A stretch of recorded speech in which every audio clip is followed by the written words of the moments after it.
Today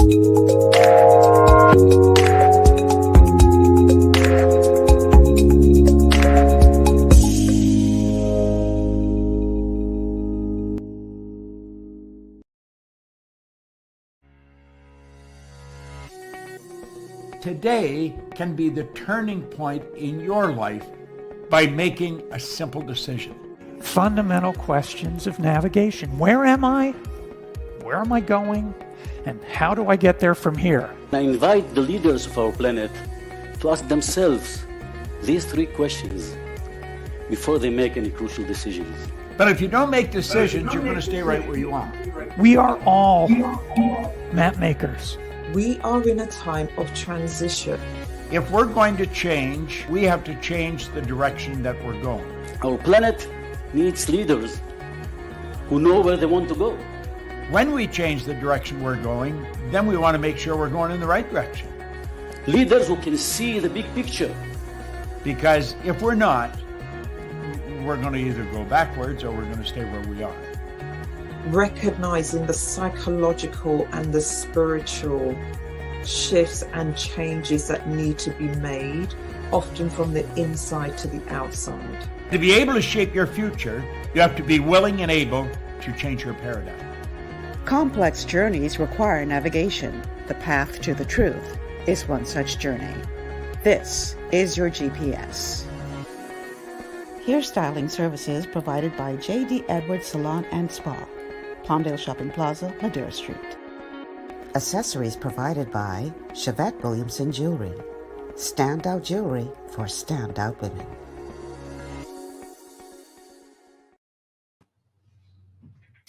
Good afternoon, everyone, and welcome to GPS, Global Paradigm Shift on Global 99.5 FM. I'm your host, Michelle Malcolm, and as always, it's a pleasure to be in your company today. Thank you so much for tuning in and making GPS a part of your afternoon routine. So before I introduce my very special guest, let's go ahead and let you know how you can be a part of what promises to be a fantastic conversation. The telephone numbers to call are 326-0271. 326-0271. You might want to leave that open, Jason, for lighting purposes. 326-0272. 326-0272.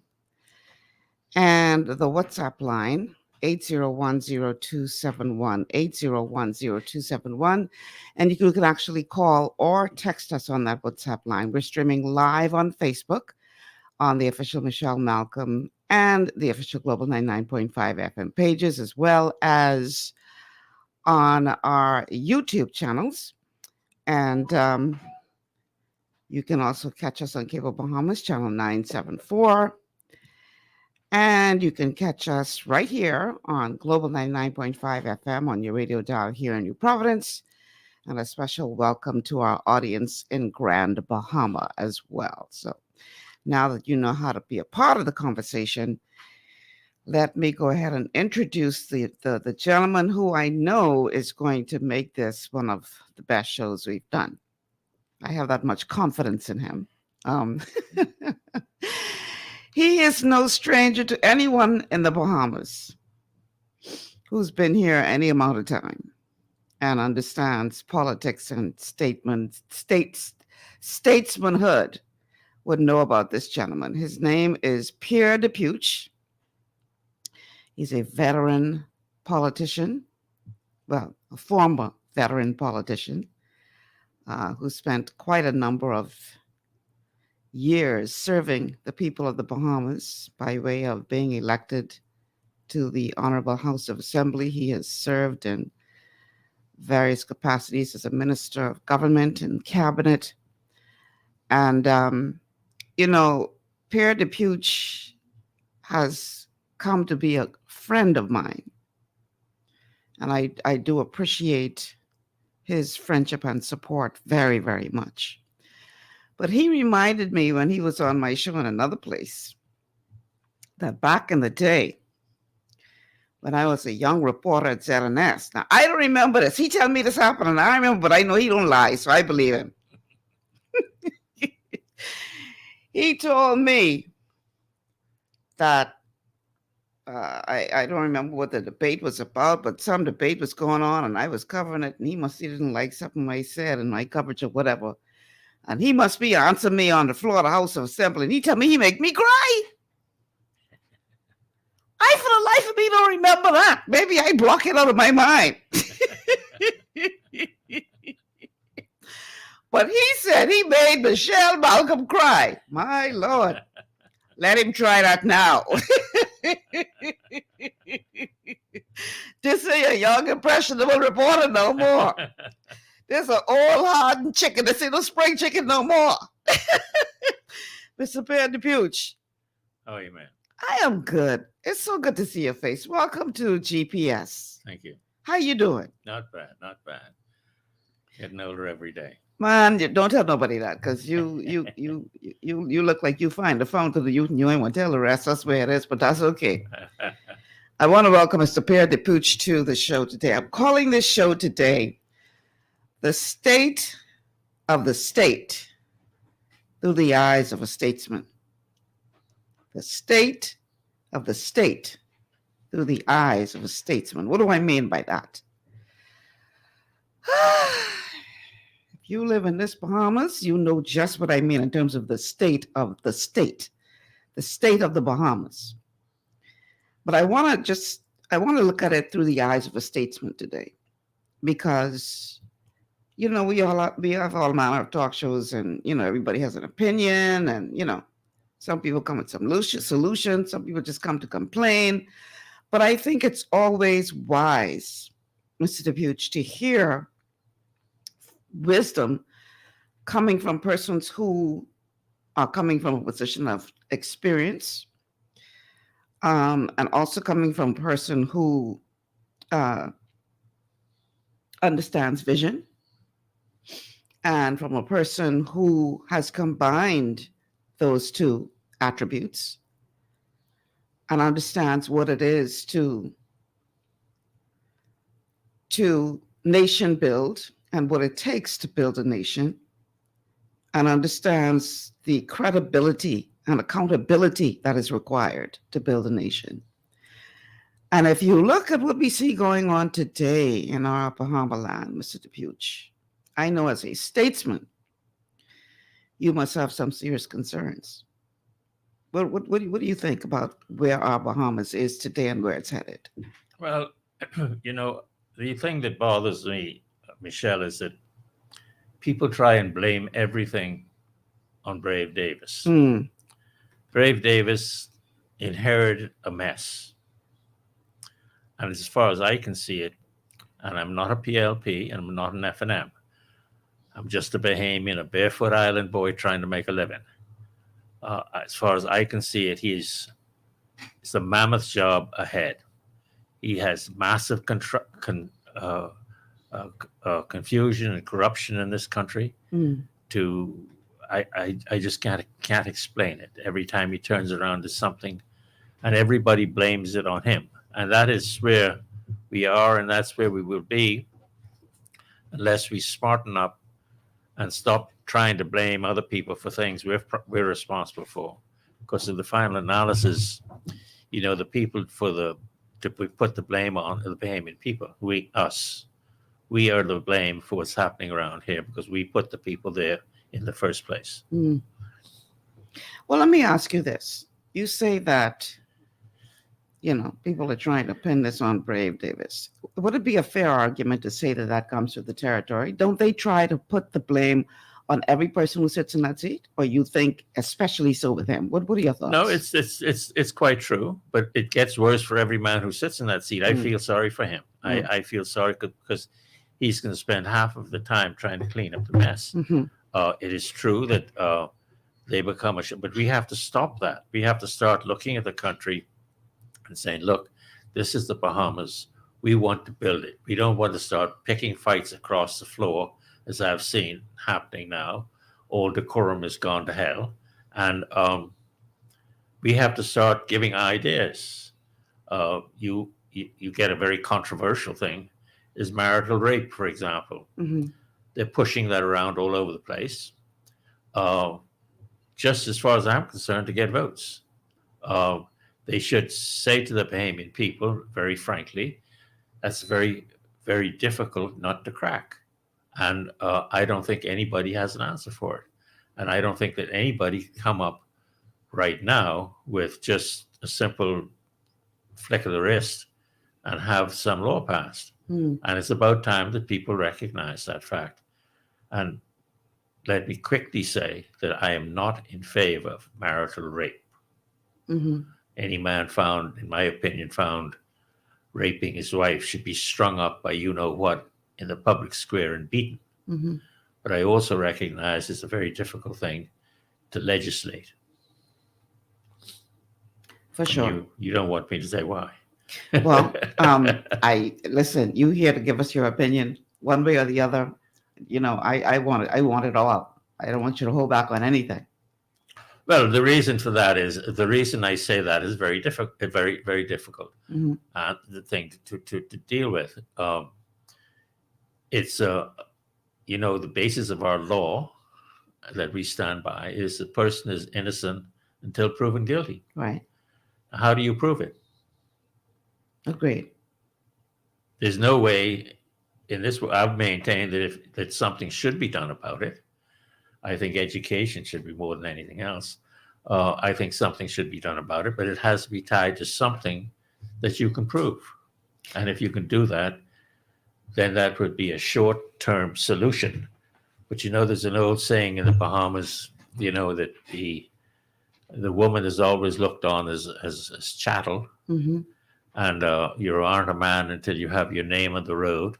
Oh, is that I heard right? that. That's what the Didn't you problem know is. that? I thought it was the West Indies, but now I understand it's Nassau included. So I'm not a man. I got 5 children, but I don't have my name on the road. So as long as you have that kind of attitude and you have no respect for people,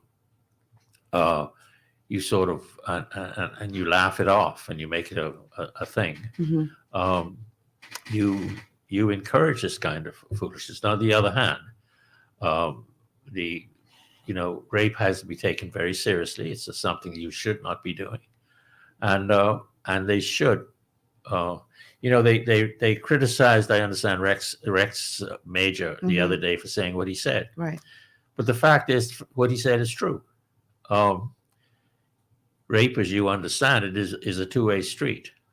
We don't know. We very seldom hear it, but a woman can rape a man as well as a man can rape a woman.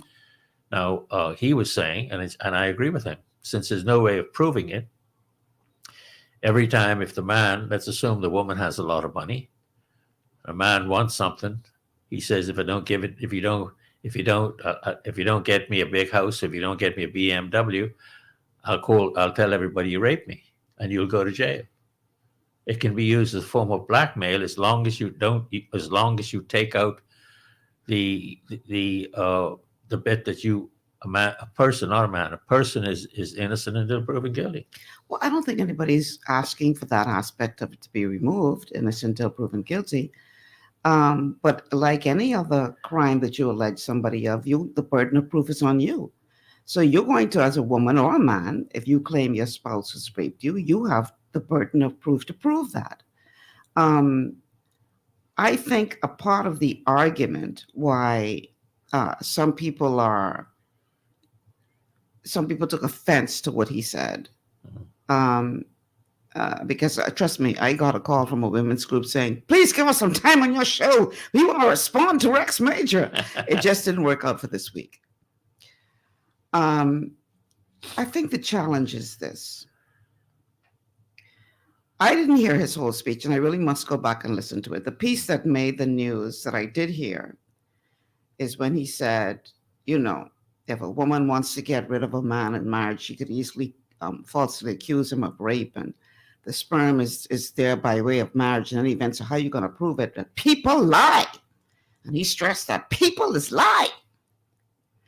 And I'm sitting there as a woman thinking to myself, so that only applies to women? Only women lie? Because here's the thing. It applies to rape. And rape, a man can rape a woman would rape a man. Agreed. But the context in which that was said offended women. Yes, because it makes it seem like only women lie. And if a woman comes and says that her husband raped her, there's a possibility that she's lying just to get out of the marriage. To me, that's a convoluted way to try to go about to get out of a marriage. If you won't get out of a marriage, there are a lot more efficient ways than doing that. But let me just say this. Tina Turner died yesterday. God rest her soul. Who's that? Tina Turner. Oh, yeah. And some years ago, Angela Bassett did a fantastic job of playing her in a movie, What's Love Got to Do with It? And everybody knows her story. She was married to Ike Turner, who was a horribly abusive man, abused her mercilessly for years, and she took it. Mm-hmm. And I remember in one particular scene, and that movie was done with Tina's approval. So it's not like they were making stuff up, because she actually worked very closely with Angela to make sure that Angela was portraying her in the right way. Mm-hmm. I remember there was this one particular scene, and keep in mind now, this is based on a true story. This ain't just Hollywood, where he raped her, mm-hmm. violently raped her. Mm-hmm. She was his wife. And the challenge is that whereas I hear the argument that good men could be accused wrongly if you have a spiteful spouse, mm-hmm.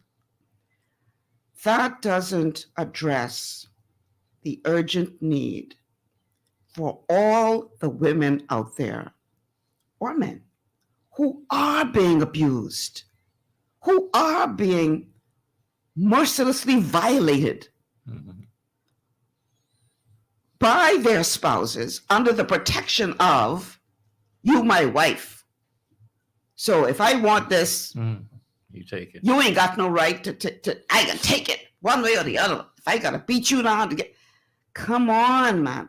I don't know any woman with an ounce of sense who will make that charge if she got herself a good husband. You gotta be stupid to cut off your nose to spite your own face. I think that we're all missing one thing. Please help me. If everything you say right, mm-hmm. everything you say right, mine happens both ways. It can't happen both ways, but let's assume it happens more the way you're talking. Okay, right. And if it can be proven, mm-hmm. which is difficult, I agree. It can be proven. I agree. The man should take what I just told you. You should string him up. Mm-hmm. I definitely think that something should definitely be done about it. Right. But the problem that I face and I'm fighting with is the person is proven guilty and innocent until proven guilty. Right. Now, right. How do we do that now? How do we go about getting that done? Rather than, first of all, we know that it's not easy. Mm-hmm. So rather than just talking about it and saying, the government is in, so the opposition attacks them, and then they attack everybody. Nobody has sat down and say, now let's, in the law, how do we work this so that this kind of person can be stopped? Now that is the question I ask. How do we prove it? You get a woman, now you go in the court, you charge a man with all the things you say. Mm-hmm. I won't call any names, but I can imagine certain lawyers would make that woman, when he put her in the box, he would humiliate her in such a way she'd think she was a prostitute. Right. Now that kind of stuff cannot be. We have to seriously sit down, recognize that it does happen, recognize that it should stop, and also recognize the law is there. Now, how do we work the law? Mm-hmm. Keep the law, the thing about person is innocent until proven guilty, and take care of this problem. Now, I'm not a lawyer, so I haven't figured that out yet. Right. But I think if they, rather than with these parliamentarians and these people who are supposed to know better, rather than sitting down talking about it, they should sit down and do something about it, put their head together and think about what should be done. Try to figure out a solution. Whether they PLP or F&M or anybody, just people. Mm-hmm. I think that when they do that, they have to start changing a whole lot of things in our community, mm-hmm. and we have to start from youth, teaching kids what is right and what is wrong, and that kind of stuff. This is an aside, but when I was a member, I was walking in this particular area of my constituency, and I came up to the apartments, several apartments, and the door was a large, just ajar, and I just pushed the door a little bit to get in, and there was a man with his probably a 10-year-old daughter sitting on his lap, watching pornographic material. Oh my God! And I closed it. I just walked away. But that is happening every single day. Absolutely. We have to stop it, but we just cannot jump up and say we can make a law and don't know what law we can make. You can't say stop it by law, or just unless you take a law and incorporate that in some other law that can be proven, and have that as substantial. I don't know. As I say, I'm not a lawyer, but you can. There's certain evidence to be given to bolster another charge. Right. And it should take care of the person who is doing this. It's the only way we can do it. We have to stop talking about it. We've been talking about it for years in this country. As long as I was a member of the House of Assembly, they talked about it. But nobody wants to, I don't know, they just want to talk and get some votes, as I see it. They don't want to put their head to the ground, head to the in a position to find out exactly how we handle the situation. We have a caller on the line. Caller, welcome to GBS. Good afternoon, Lady Malcolm. Good afternoon, Lady Malcolm. Good afternoon. Good afternoon. And good afternoon to your guest. Good afternoon, sir. Yeah, this is always a touchy subject, but my views on it, as usual, is that first of all, let me say something. I don't condone violence in any form or fashion, whether you married or not. Violence is not condoned.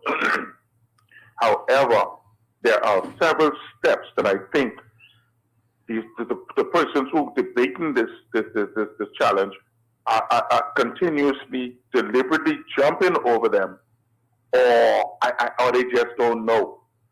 First of all, in order to get in a marriage, because it's supposed to be special, you have to go to the state for a license. And then secondly, you have to go to church to confirm that marriage, a covenant, okay, of which both spouses gives of themselves freely. It ain't say nothing about abuse. It says nothing about abuse. Now, however they get to bed or go in bed, that's between them two. Now, when abuse is inevitable in a relationship, just like in anything else, there is a recourse for that. However, in a marriage, because you have to go to the state for your license, then you have to go to the state to reverse that. And everybody seems to want to jump over that step. Yeah, the woman might get beaten once or the man might get beaten once, maybe even twice. But when you realize that your relationship may be toxic, you can't go to the police because the police can tell you, according to the law, we can't get in that. So you must go to the courts and get yourself a restraining order. And this is where the regular law kicks in for the protection that protects the married couple cohabitating. Once you get your restraining order, any spouse would violate that restraining order, sexual act number 15 kicks in which that spouse can now be charged with rape. You understand me? Because like your guest is saying, under normal circumstances, a woman, marriage is the only sanctuary that is ordained by man and God, where a woman is expected to be walking around with her husband's sperm in her body. Now, how you go prove she got the sperm in her body that he raped her? What I think they're speaking about is abuse. It's abuse, sexual abuse. You understand? When he abuses her verbally, mentally, or physically abuses her, that is not tolerated, and then there are laws to deal with that. And that is my contribution. I'll hang up and listen to what he has to say. Okay. Before Mr. Dupuch responds, I want to read something from one of our Facebook viewers. It says, "You do not have to go to a church to confirm or legitimize a marriage. Marriage is not a religious institution." How do you respond to the caller, Mr. Dupuch? I'm no lawyer. I don't know that it becomes very difficult simply because you again have to approve it. Yes, the person to get a restraining order. Which in this country really doesn't carry much water, to tell you. But even if it did, that means you don't live in the same house. Exactly. Because it doesn't really stop the rape. Exactly. And you get a restraining order, and then for what? You no longer have sex, or you're not supposed to rape your wife. Okay, fine. So we say, so he goes ahead and rapes his wife rather than they call it rape. And then how do you prove he raped her? You're back to square one again. So if you have a restraining order, that means you have a divorce. Basically, you live apart. A woman is not supposed to be chattel for a man to do what he wants with her, and that is we still aren't solving the problem. Yeah. Do you agree, or you? I agree. The thing is, we don't like to acknowledge it, but we have a serious problem with rape culture in this country, where women and girls, and nowadays even boys, are, looked at as I have a right to do with you what I want to do, as and we love to victim blame.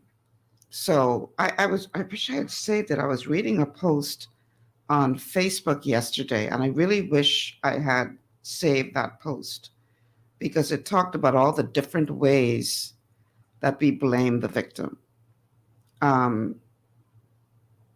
If she's out jogging, then we say, and she's been attacked, oh, she shouldn't have been out jogging by herself. No, that's not no. If she is dressed in a particular way, oh, she shouldn't have dressed that way, she was inviting it. So every single reason, it was at the end of the day the woman's fault. Yeah.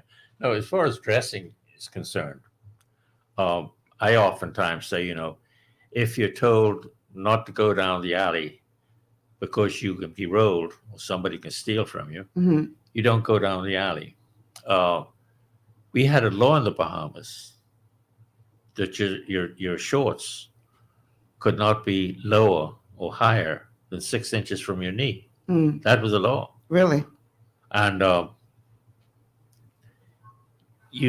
must say, it doesn't bother me. It don't bother me at all, but as a person.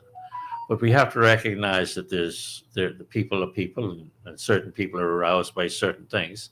But to see somebody walking around naked, basically, on Bay Street, is like a man walking down an alley knowing full well he's get raped. You have to, I know when I was a photographer and a reporter for the Tribune, I remember taking pictures, and they had, in those days, it was a full piece bathing suit. There was no bikini and whatever. Mm-hmm. And I used to sit down and not take pictures, and all my friends, Gussie Robertson, all them would say, "What's wrong with you? Why aren't you taking pictures?" I said, "Simply because the old man won't carry them in the paper." And they said, "Why?" Because he maintained, he said that the minute he pushes that button go on the press, you're appealing to the lowest common denominator. Mm. You don't know who's going to read that paper, Mm-hmm. and you don't know who's going to be turned on. So you have a responsibility of making sure that doesn't happen. Now, I'm not saying that you're asking for it or anything else. Right. I'm just saying it exists. You got sex maniacs out there. If you got a sex maniac out there, you don't walk down the street naked in front of him. So it's a two-way street. I think it's disgraceful for my liking. I think it's ugly for a woman to 3/4 naked walking down the street. And you see it today. I mean, the other day, it's a serious problem in the Bahamas.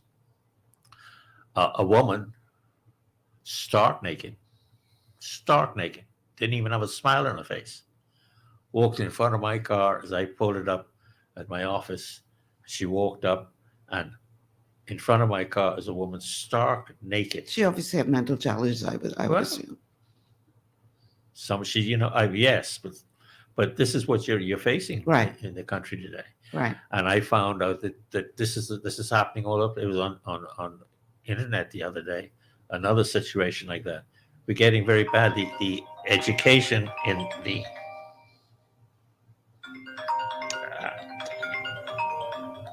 Excuse me. Sorry about That's that. okay.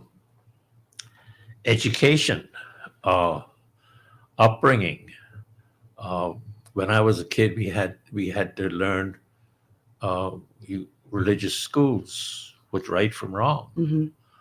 You don't have that. You see it in the States. It's not only rape and this kind of stuff. It's every man for himself, or every woman for herself. Do what you want, and you aren't held accountable for anything. Mm-hmm. I'm only saying that to not to say that a woman is asking for it. So don't get me wrong. Mm-hmm. I think that, but you don't put yourself in a place to cause trouble, because you know trouble is there. You follow what I mean? I hear what you're saying. And that's not justifying. I'm not justifying rape at all. Not justifying it at all. Mm-hmm. But I'm not a doctor.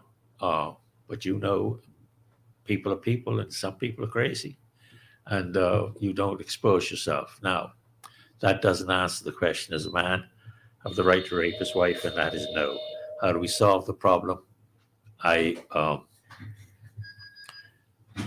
It's difficult. It's going to be difficult. The lawyers are going to have to sit down and figure out how they can craft a law in such a way as that will include rape, not the major thing, as a part of the evidence rather than the whole thing.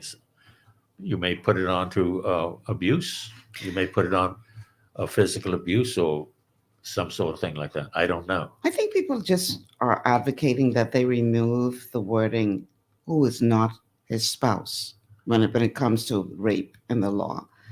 Because my argument is always this, and we have to take a break. My argument is always this: if you have a volatile married relationship and one spouse kills the other, nobody stands up and says, well, that person had a right to kill that other person because they're one flesh. Yeah, that's foolishness. Murder is murder. Yeah. It don't matter if it's murder in the marriage or murder outside the marriage. Murder is murder. Yeah. And nobody convolutes that. If a man kills his wife or a wife kills her husband, nobody argues that, well, you can't get mixed up in that because, that maybe there was domestic violence that gone a little too far. No, that person can get charged with murder. Yeah, but the difference. The difference is this. And now let's put a case, okay? Right. Well, you know what? Stick a pin in that. Okay. We got to take this break. Let's take a quick break. And please remember the thought that you were going to bring. We're going to pick up there on the other side of the break. Stay with us. This is GPS. We'll be back after these words from our sponsors.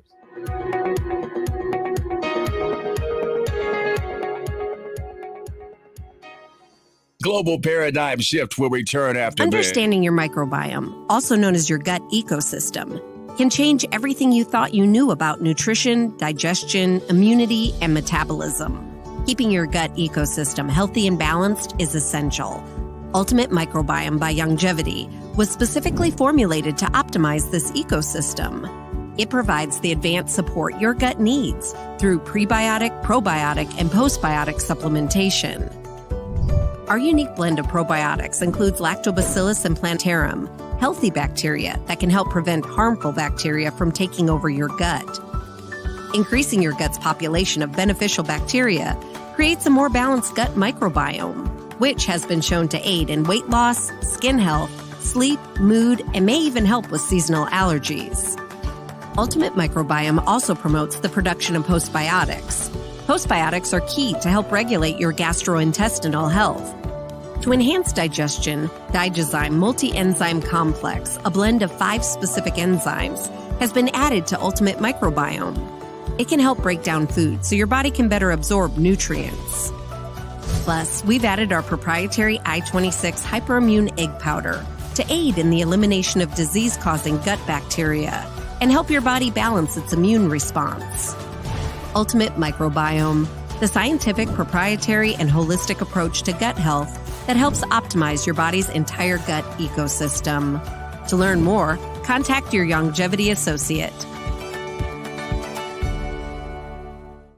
Welcome to Sunshine Auto, the hardest place on the planet for a rims, paint, and tires. We are your auto superstore for rims, Lexani, Azaras, Trueform, Weston, Lux, fuel, track life, tough, rough racing, velocity, mud, all-terrain, and low-profile tires, cars, homes, and commercial window tinting. At Sunshine Auto, we put God first and customer is king. Blessed love.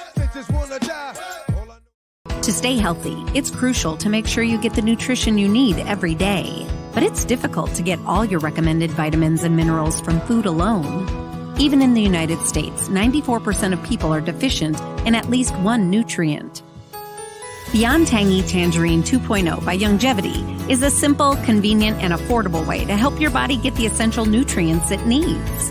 It's an advanced plant-driven multivitamin mineral complex that contains certified organic whole foods, trace minerals, and antioxidants. BTT 2.0 supports your body's natural defense system with a proprietary blend of energy-boosting and body-loving nutrients, plus prebiotics, probiotics, amino acids, and enzymes that support digestion. With an unusually high ORAC score of 8,000, you get even more antioxidants to help combat free radicals that can cause damage to your cells.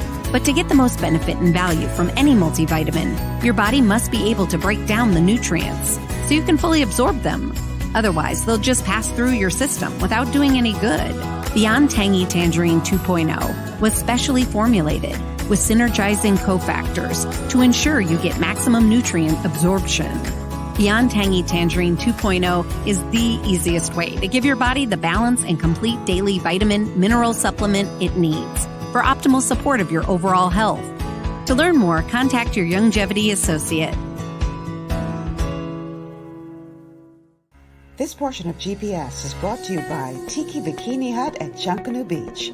Great food, cool tropical drinks, and family fun in the sun.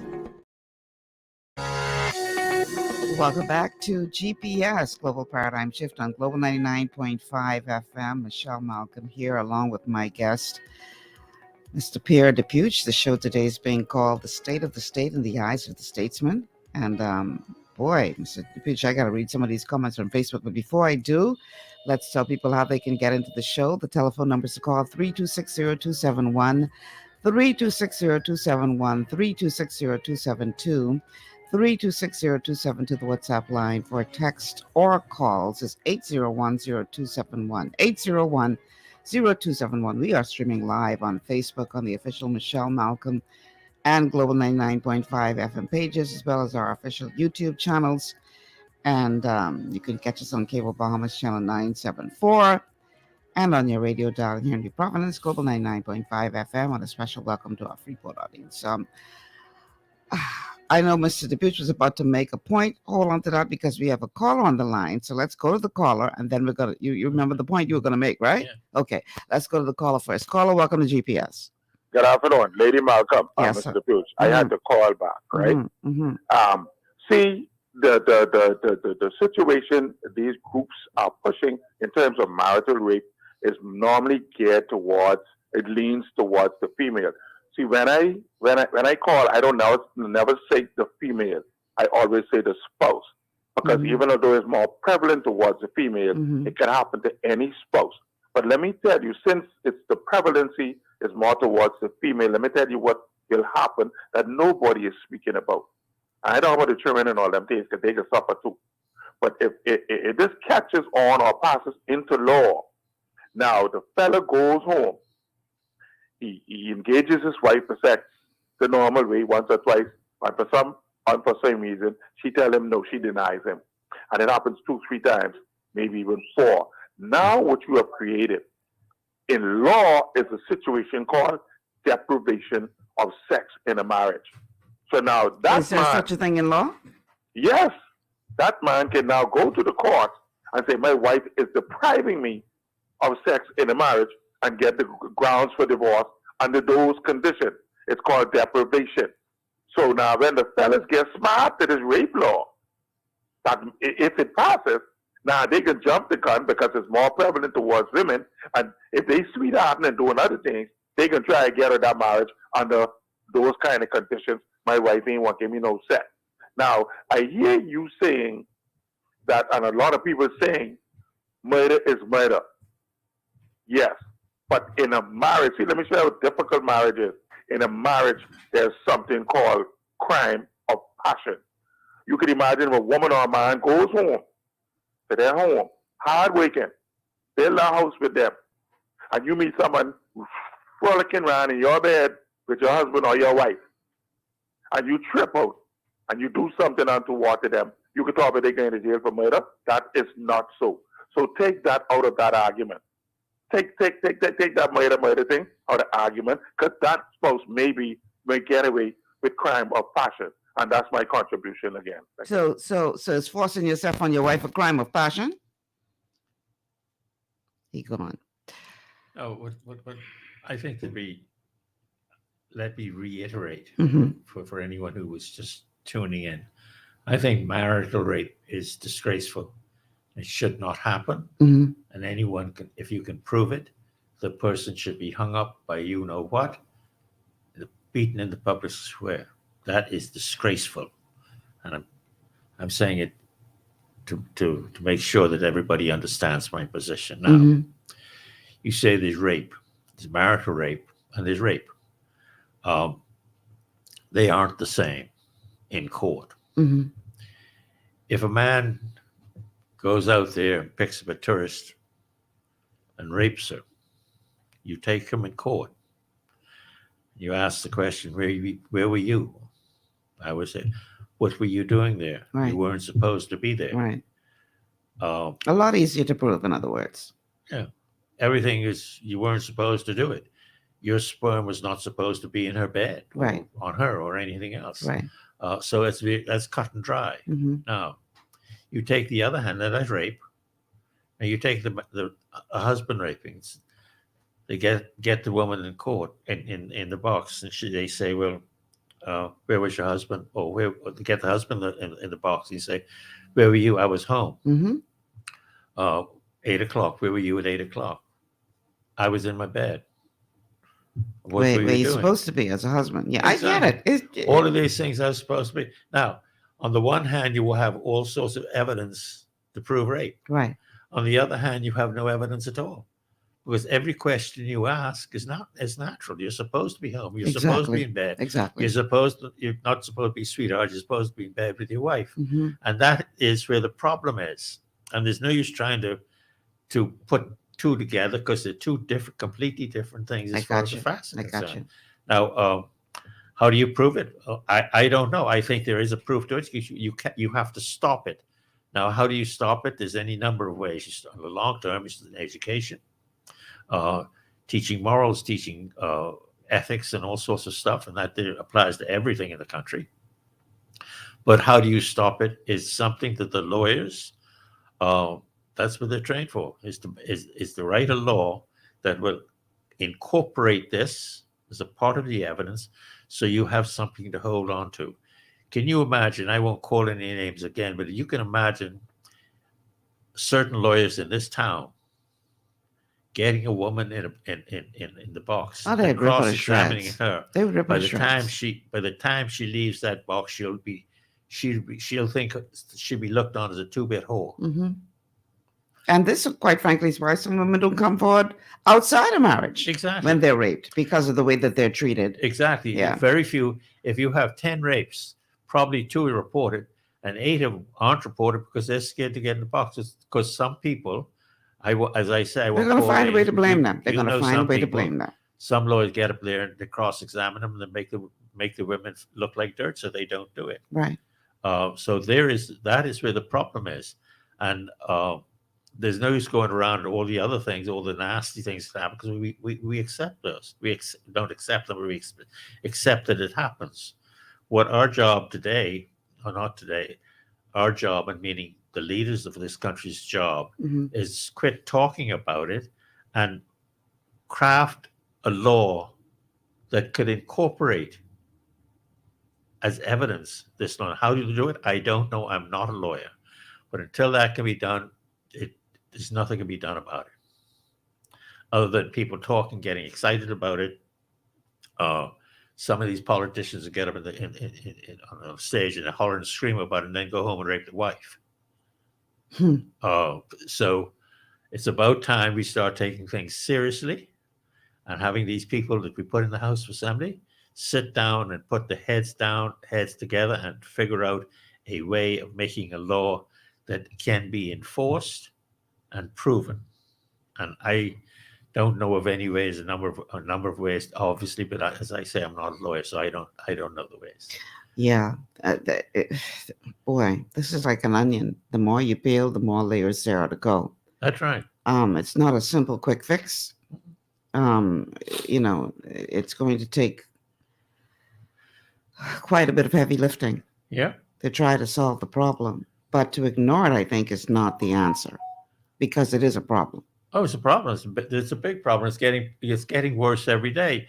I mean, when 20, 30 years ago, did you ever hear anything about little boys disappearing and then finding them dead behind a fence because some big man raped them? I see this out now. That would be like the most horrific thing. Now it's almost every day. There's something out there right now. I understand. They're looking for some child, and they think it's probably the same thing has happened to them. We have a call on the line. Caller, welcome to GPS. Malcolm. Yes, sir. This is the big elephant inside the room. Mm-hmm. Can a married man rape his wife? Yes. I believe so. Mm-hmm. Now, we can bring all kind of scripture and say, we can go to Corinthians and say, a woman's supposed to give her body onto a man, to a husband and stuff like that. But okay, when we look into scripture, if you want to bring scripture, the Bible also say, husband, love your wife. Husband, love your wife. Woman, wife, submit yourself to your own husband. But when we look at the scenario of this, when we look in 1 Timothy 5 and 8, God say, if a man do not take care of his home, he is like an infidel, and he is not, especially the household of faith. So in other words, what God was saying, and when you interpret it, that if this man are pride from taking care of his home, neglect his home, how could he go home 1 o'clock in the night and will try to have sex with that woman? He don't know that woman in pain. He don't know what that woman been through all that day. So he just say, I married you, and if I want this, I can take this. And he's forcing himself on his wife. If you are loving this woman, and as we say the word is, how you supposed to love her and nourish her, that woman will freely do what, submit herself on to you. But you don't just, because you was a wife, meaning that that's her body. Even though we use the scripture, we are one in unit, and one in unit, but not one, but we are two different persons. Sometimes a woman be going through all different type of things, you see?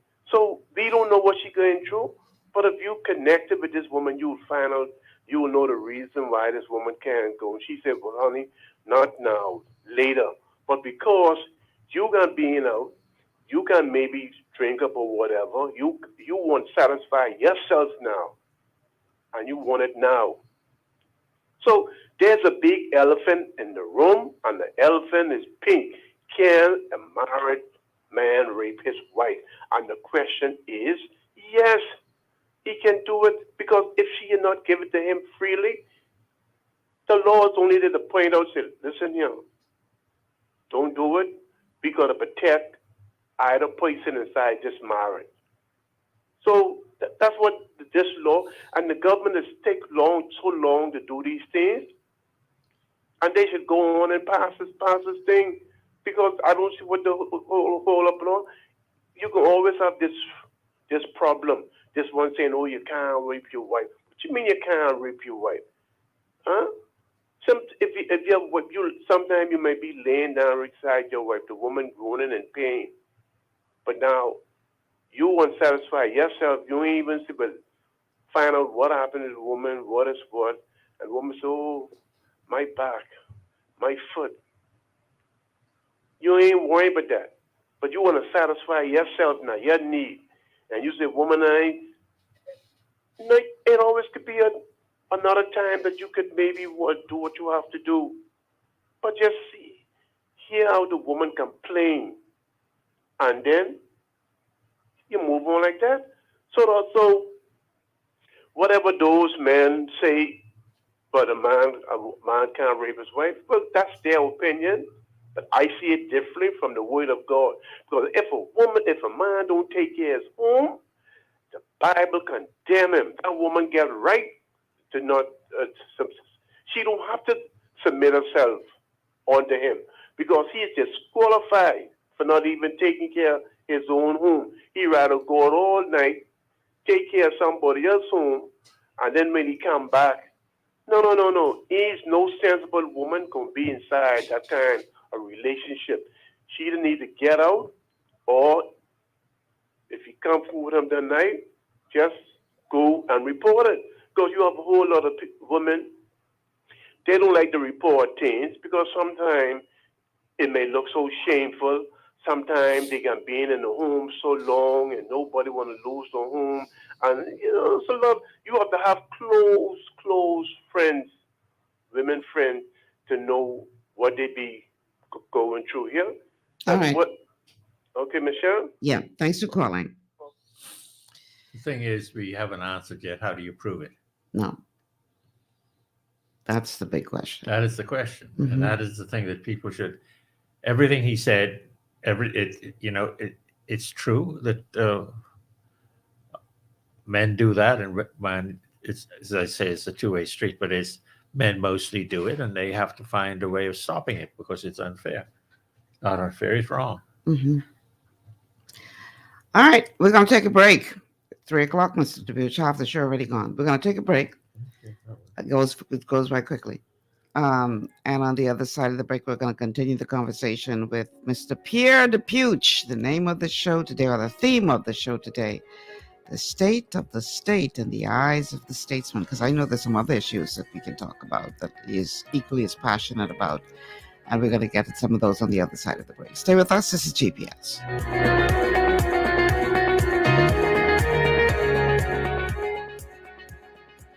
Global Paradigm Shift will return after. Your body's immune system is under constant pressure from things like stress, lack of exercise, and toxins in the environment.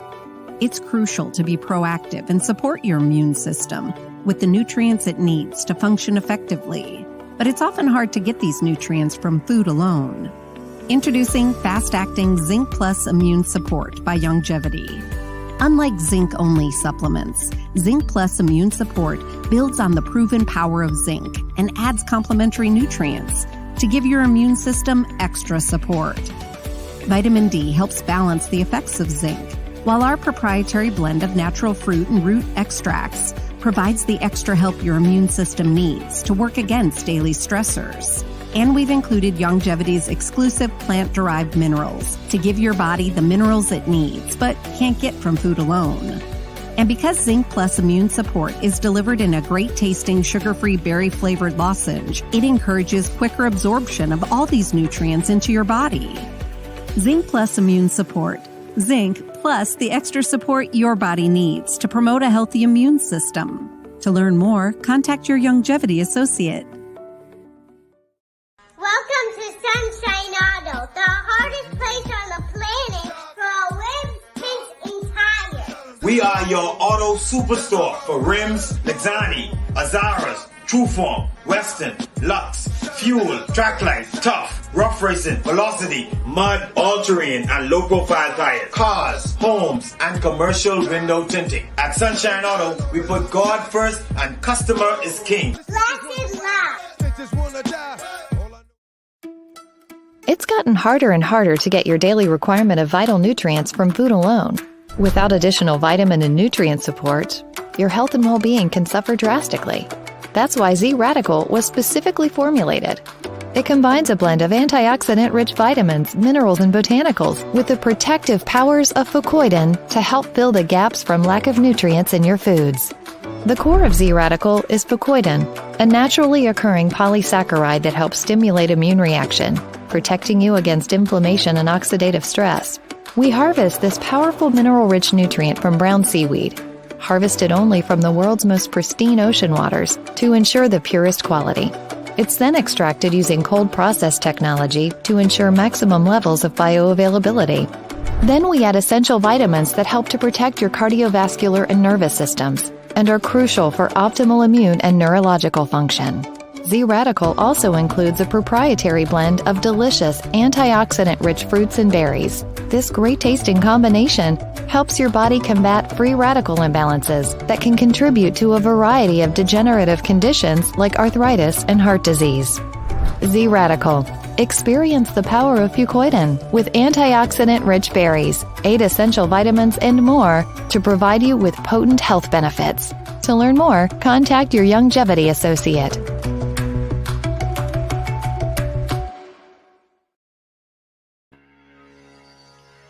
Welcome back to GPS Global Paradigm Shift on Global 99.5 FM. Michelle Malcolm in your company on this beautiful but overcast Thursday afternoon. My guest today is Pierre Dupuch, and we are talking about the state of the state through the eyes of a statesman. The telephone numbers to call 3260271, 3260271, 3260272.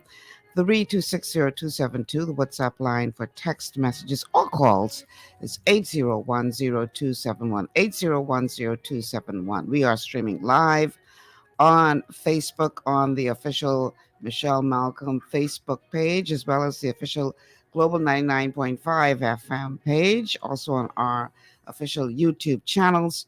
And you can catch us on Cable Bahamas channel 974 or on your radio dial, Global 99.5 FM here in New Providence. So that's how you can get in on the show. If he agrees, I think I'm going to try to convince Mr. Dupuch to become a regular on GPS, because I really think that, there's a lot of people who have a tendency these days to try to dismiss you because you're older. A lot of ageism going on in this country. Trust me, I've been a victim of it.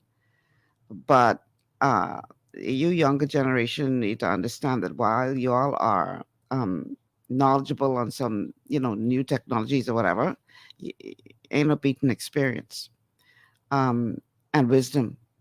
And I don't think it is smart to throw away both because you figure you know more.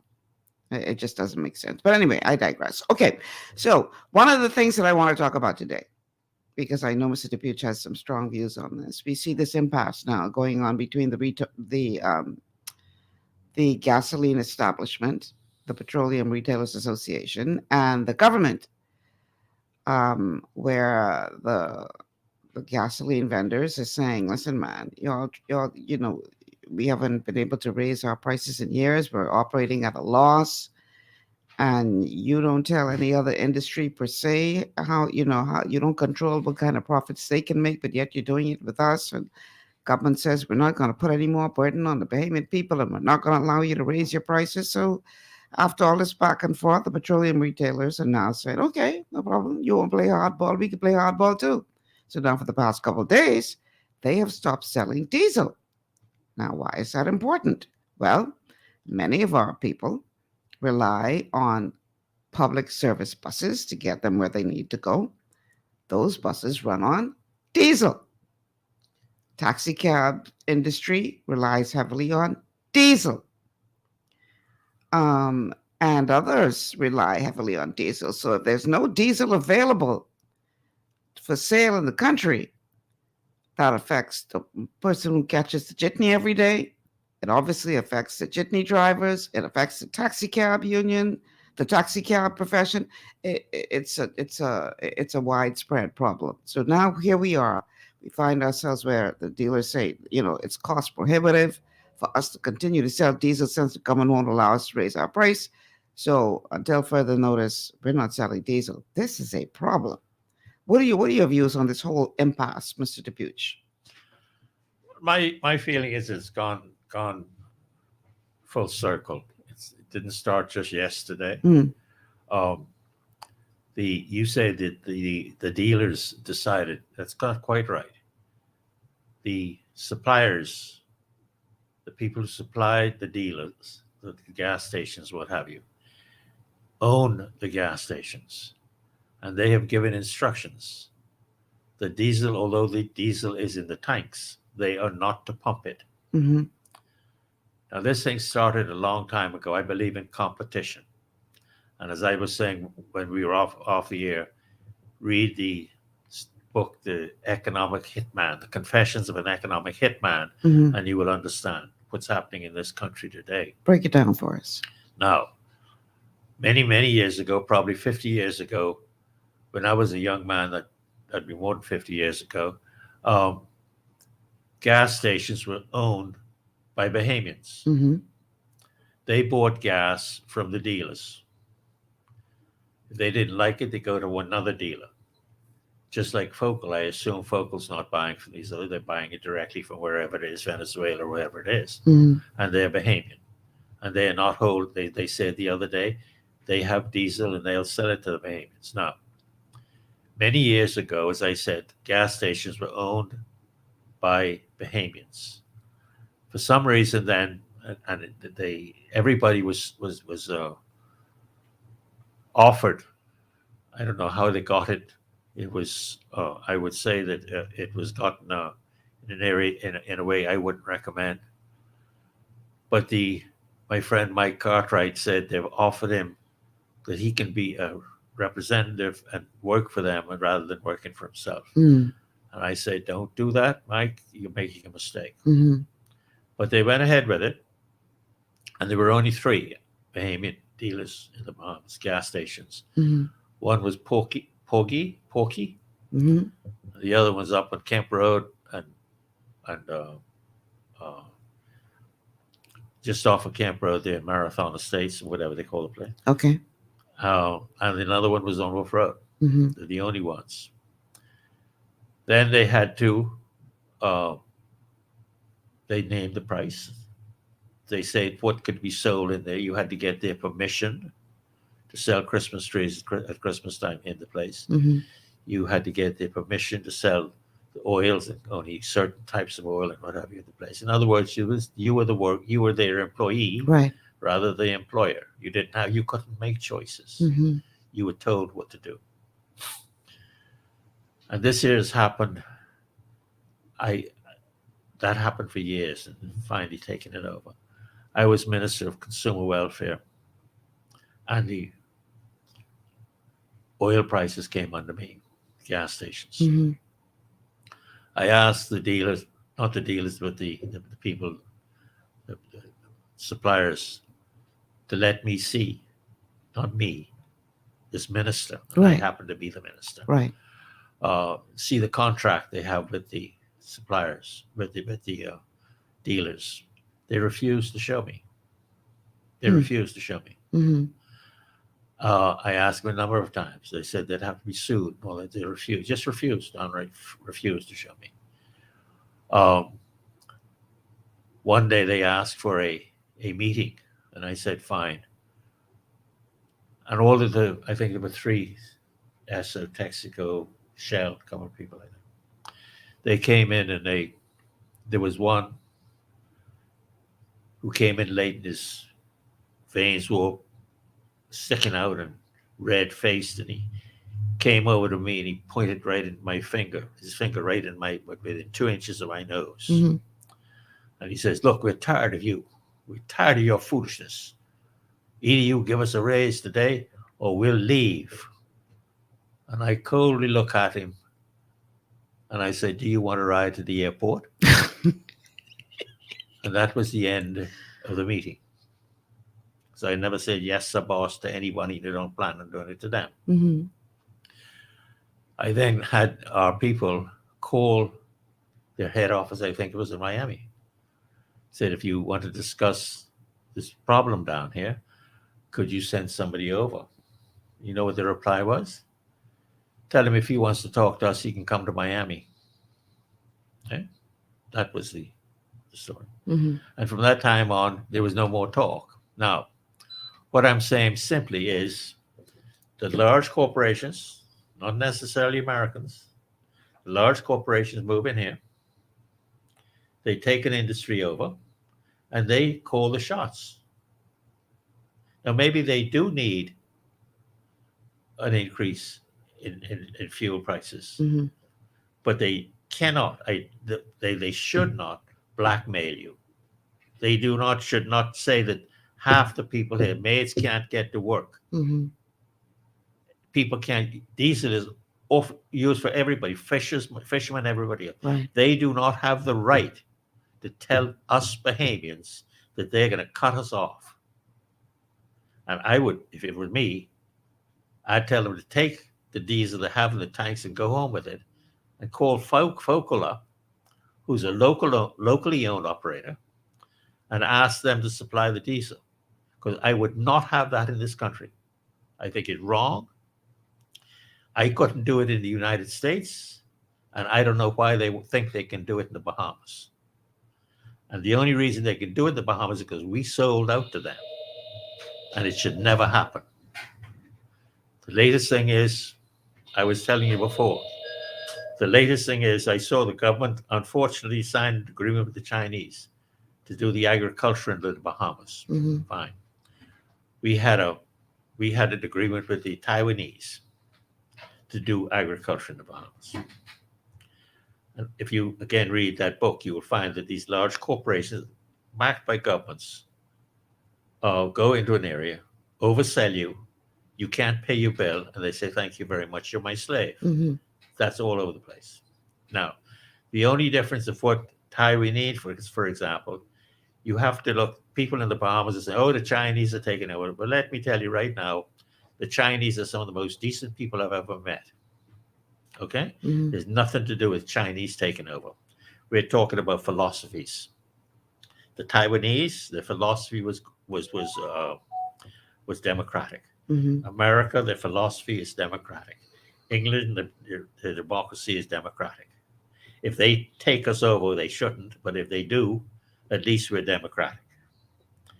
They've now signed an agreement with China, and everybody's talking about Chinese taking over. It should be, the emphasis should not be on that, the nationality of the person or the race of the person. It should be on the fact, what is their political philosophy? And their political philosophy, like it or don't like it, is communist.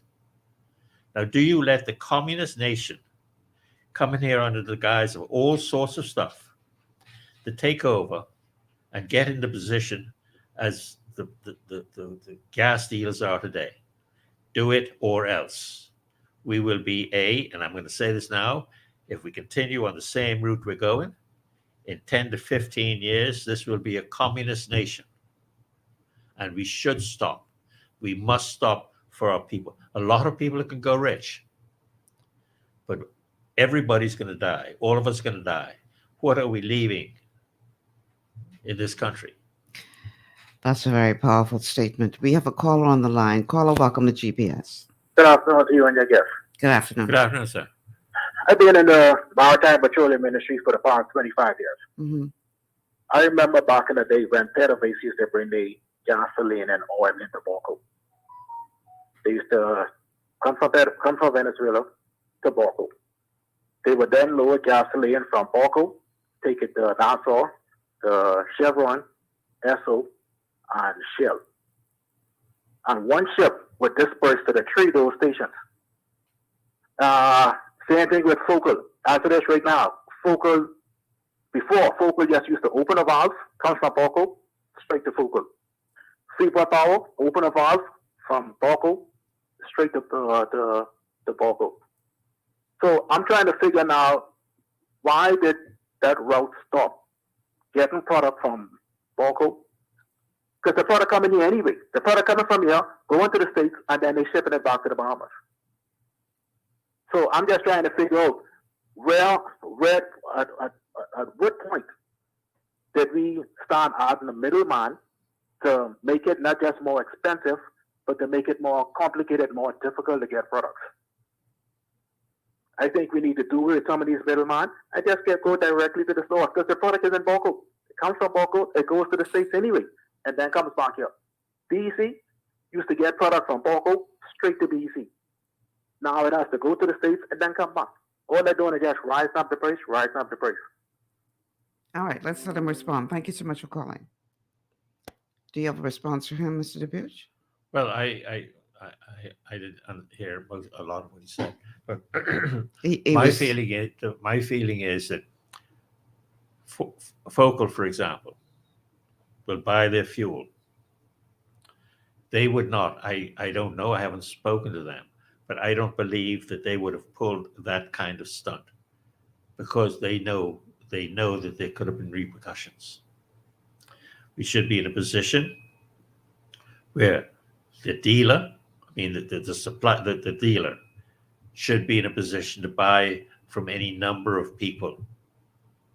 They should not be owned by the supplier because they are one then. I mean, Esso, Texaco, whatever, whoever it may be. If they own the stations, then they call the plays. Mm-hmm. If any number of people, if the Bahamians call it, they say, well, fine, we won't buy from you, we'll buy from the next guy. And the Bahamian people will not find themselves in a position, and I'm only using this as an example of what's happening and what will happen in this country. Mm-hmm. We're letting too many people. What about Batelco? Who owns Batelco now? Where can you find the manager of Batelco? The last time I called, it was on the way to. She was on her way to Miami, to her office. Mm-hmm. Either we're a nation or we aren't a nation. I don't know if people appreciate that, but this is the way I feel because I am funny. I've never said yes to anyone in my life. Mm-hmm. Yes, a boss. I never said that in my life.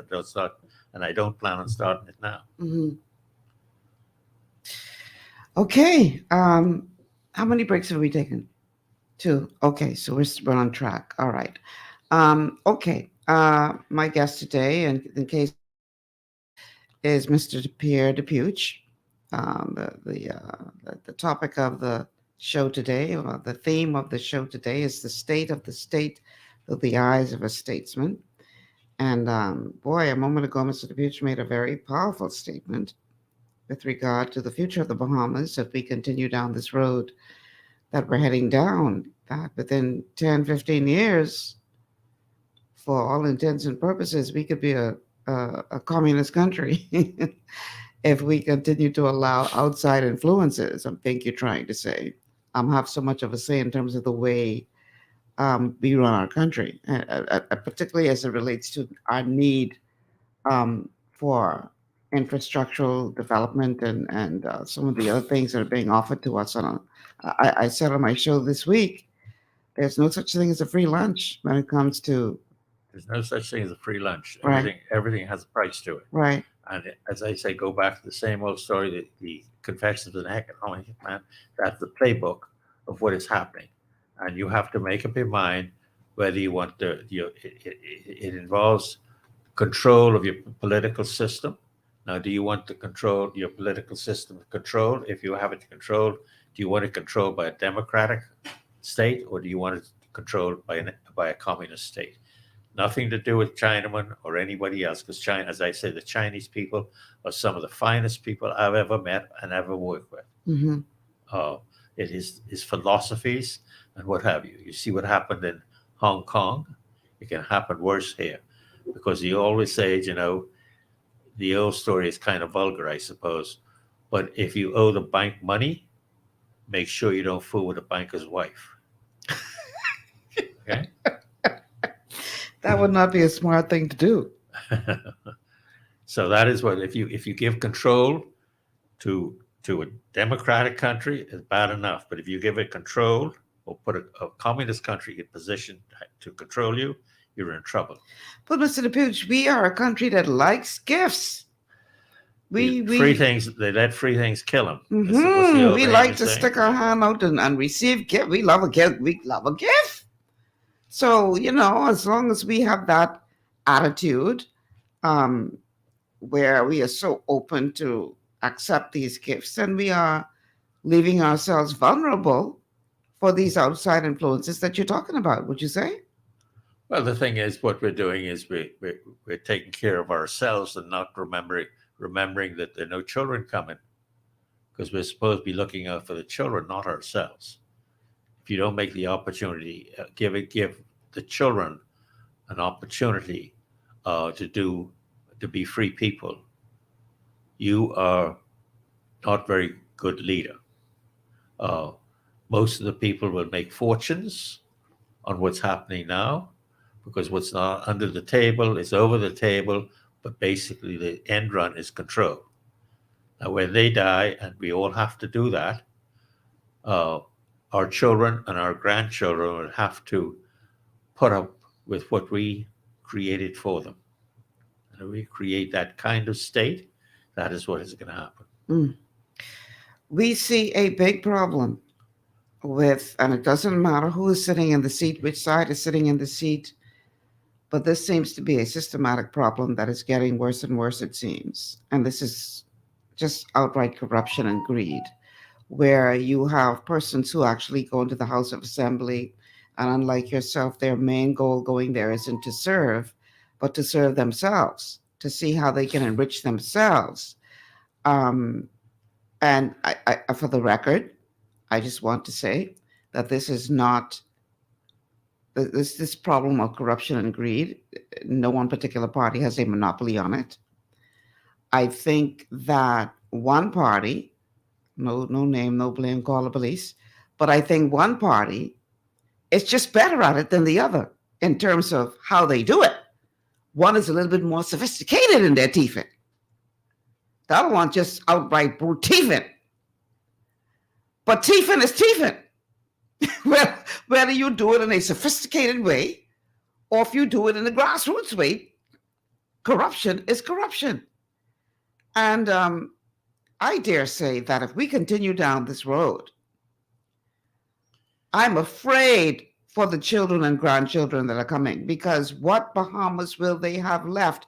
This problem is continuing, in my opinion, to keep us shackled as a nation, because you take one step forward, you take 3 steps backwards, because this one gone and there enrich themselves, and the next one gone and there enrich themselves. And what do you do to once and for all? Because it has been done. There are other territories in the world who also had issues with corruption, but decided enough was enough, and they put down some tough laws, and it changed. That culture changed because people who went to serve realized, boy, you put your hand in that cookie jar, you might pull out a nub. These people ain't playing. So what do we do to try to get to that place where people go in there and are afraid almost to put their hand in the cookie jar because they might be pulling back a nub? I want you to think about that, but we got to take a break. On the other side of the break, let's talk about this problem of greed and corruption. People in high places thinking they have a right to take care of themselves first. Because nowadays, in the recent history in the Bahamas, you might not get past one time. So as soon as I get in there, I get in mine. But what about the country? We're going to talk about that on the other side. Stay with us.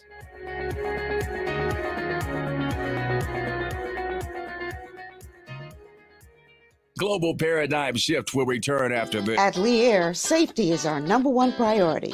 Flying since 1996, we offer scheduled flights into Fresh Creek and Mangrove Key Andros and Great Harbor Key, Berry Island, twice daily, 7 days a week. Affordable charter services are also available to anywhere in the Bahamas and the Caribbean. Lee Air Charter Services. Call 225-3267, 702-7127, or 322-1317 for reservations. Understanding your microbiome, also known as your gut ecosystem, can change everything you thought you knew about nutrition, digestion, immunity, and metabolism. Keeping your gut ecosystem healthy and balanced is essential. Ultimate Microbiome by Longevity was specifically formulated to optimize this ecosystem. It provides the advanced support your gut needs through prebiotic, probiotic, and postbiotic supplementation. Our unique blend of probiotics includes Lactobacillus and Plantarum, healthy bacteria that can help prevent harmful bacteria from taking over your gut. Increasing your gut's population of beneficial bacteria creates a more balanced gut microbiome, which has been shown to aid in weight loss, skin health, sleep, mood, and may even help with seasonal allergies. Ultimate Microbiome also promotes the production of postbiotics. Postbiotics are key to help regulate your gastrointestinal health. To enhance digestion, Digizyme Multi-Enzyme Complex, a blend of 5 specific enzymes, has been added to Ultimate Microbiome. It can help break down food so your body can better absorb nutrients. Plus, we've added our proprietary I-26 Hyperimmune Egg Powder to aid in the elimination of disease-causing gut bacteria and help your body balance its immune response. Ultimate Microbiome, the scientific, proprietary, and holistic approach to gut health that helps optimize your body's entire gut ecosystem. To learn more, contact your longevity associate. For all your building needs, it's Carib Construction and Project Management on Gladstone Road.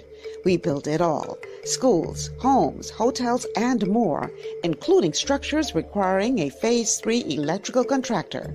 We also provide project management services. The first step towards your dream building begins at Carib Construction and Project Management. Call us at 376-1556 or 341-4466. One of the things I love about the mailboat is their relationship with Bahamas Air. I can earn travel points on my international freight and redeem them when I fly. For me, online shopping is easy, with Mailboat's U.S. addresses and regular freight delivery to Nassau. Plus, I can always prepay customs and freight, and they always notify me when my package arrives. Yeah, a lot of people think the Mailboat is just for shipping, but they also offer a safe and secure storage facility at affordable rates, all in a central, convenient location. We also offer passenger service into Freeport multiple times per week with a seating capacity of over 450 persons. With family movies on large screens, one hot meal included, and onboard lounge for snacks and soft drinks. We're the Mailboat. We're bridging people, products, and places.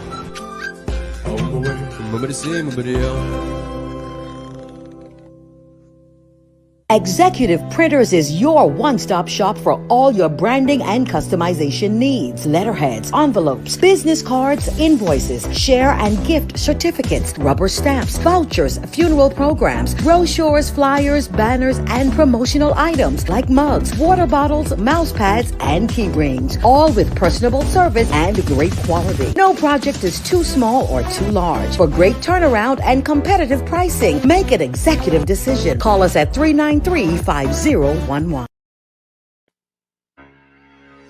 Welcome back to GPS. Just for the record, the person who owns Executive Printers is sitting right here with me in the studio right now, and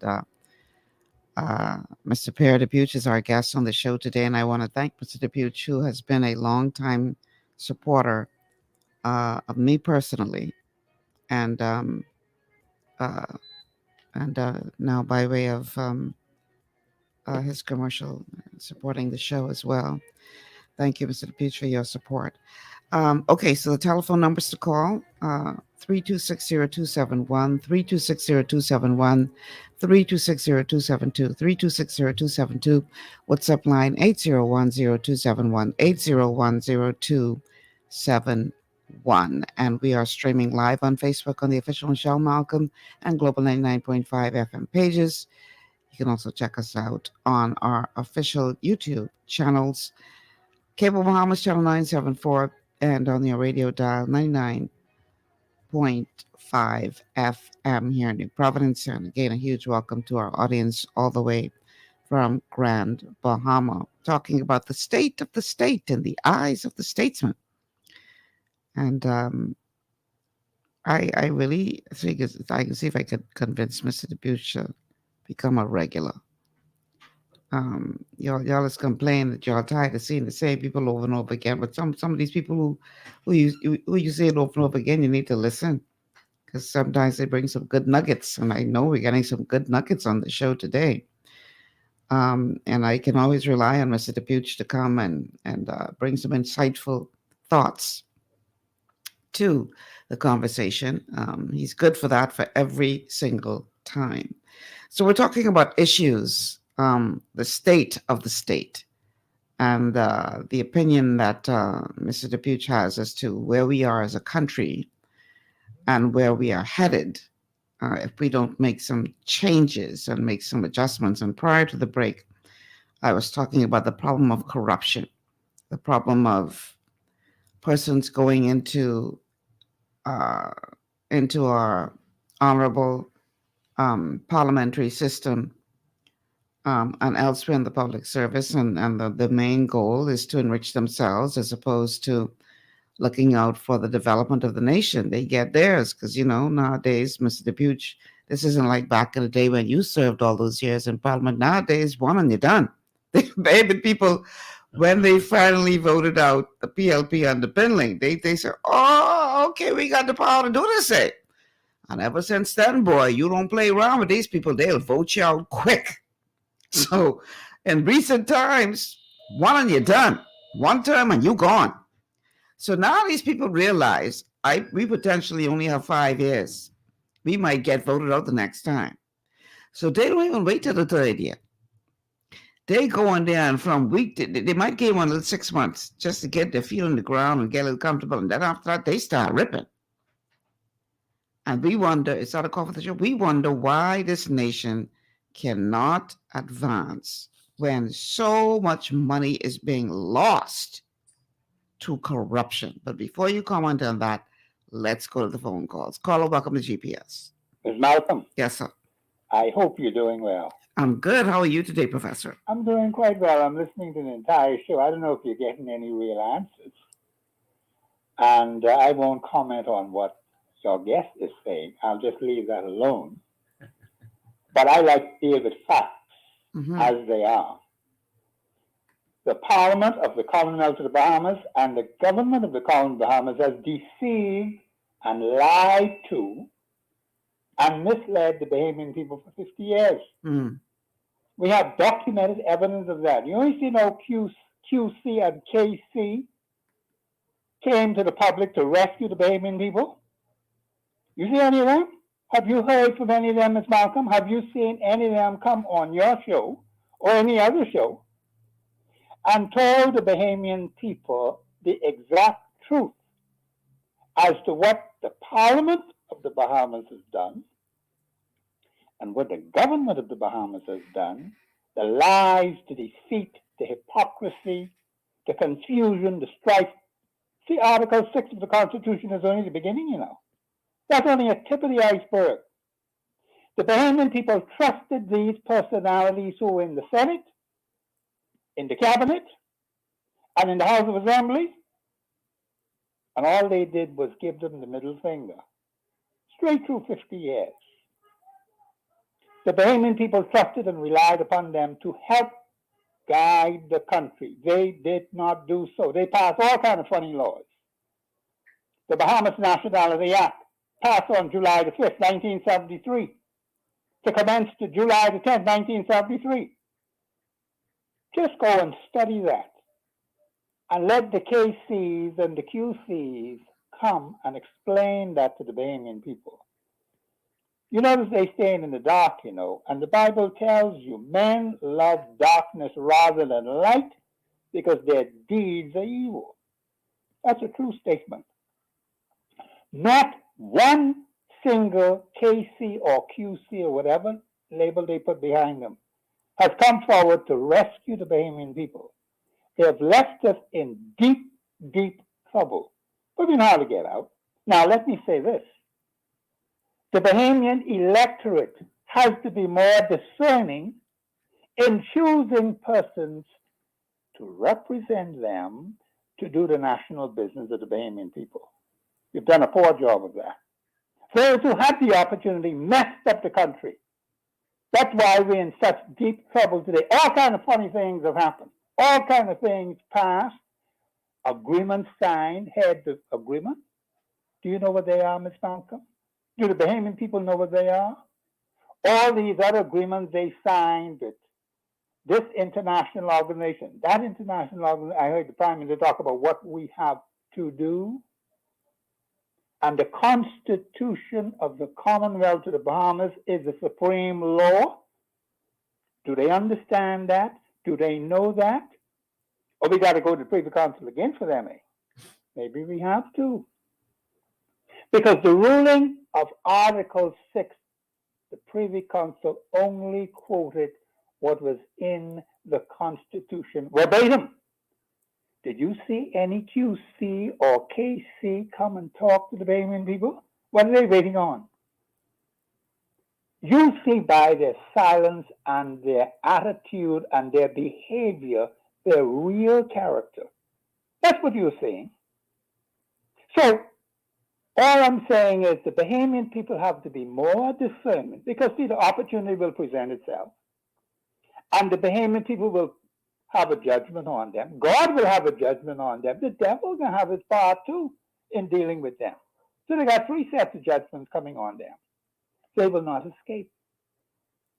Because they have lied and deceived and misled and are continuing right now today, lying, deceiving, and misleading the Bahamian people in what they do and how they run the country. And this current administration, in dealing with citizenship, every single article that ought to be changed, if there are to be any changes, has to go through a referendum. This current administration doesn't want anything to do with a referendum. In fact, you had one who was so presumptuous, the Attorney General, say the Bahamian people know how to make right decisions. They can do the right thing. Did they do that on September the 16th, 2021? Was that the right thing? When a particular party got a landslide of seats, and the other one got 7, 32 to 7, was that the right thing? See, you can't have your cake and eat it too, you know. But we have a bunch of persons who has done tremendous damage to the Bahamian people.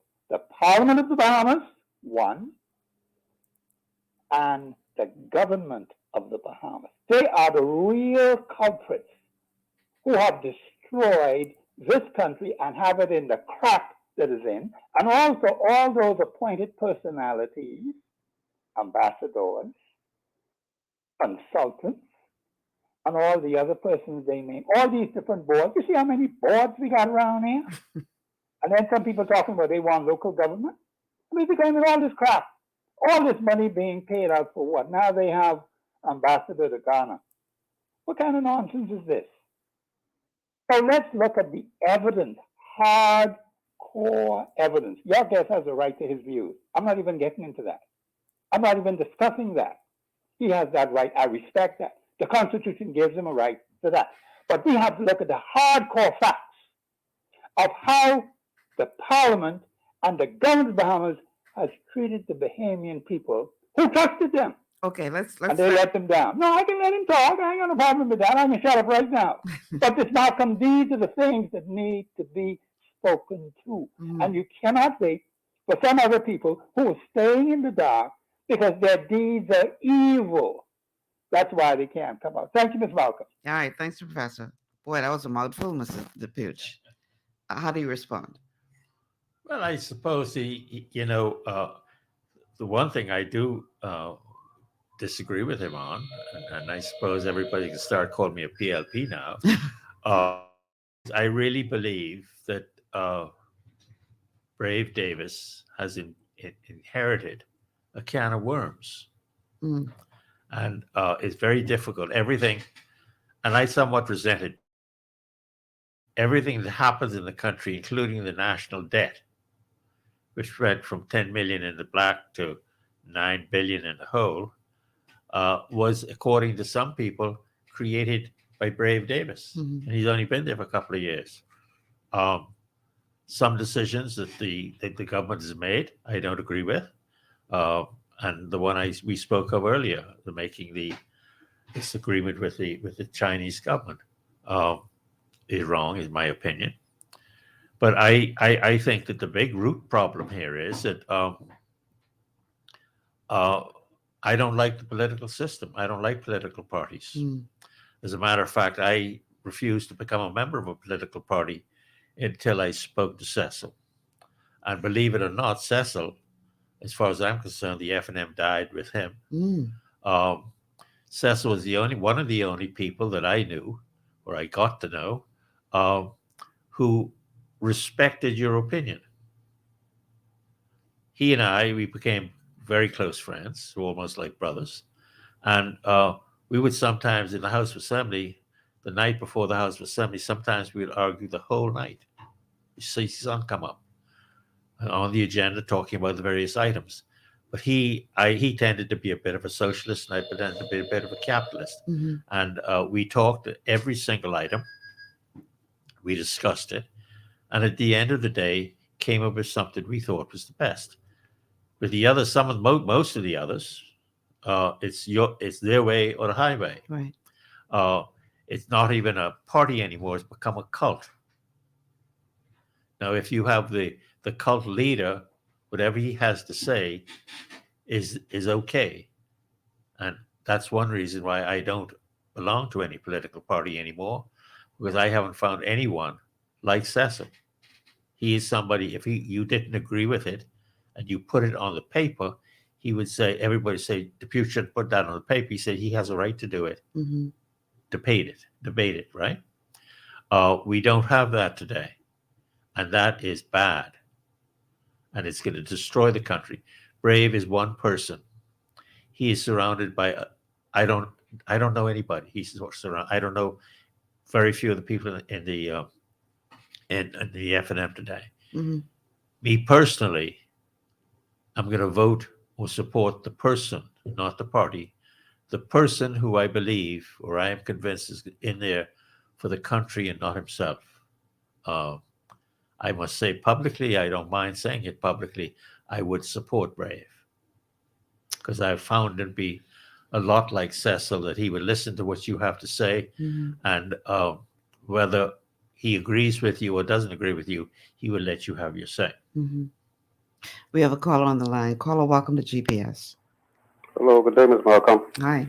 Yes, good day to you and Mr. Dupuch. Mm-hmm. Good afternoon. Yes, I heard Mr. Dupuch earlier. He spoke about outside forces influencing what takes place in your country.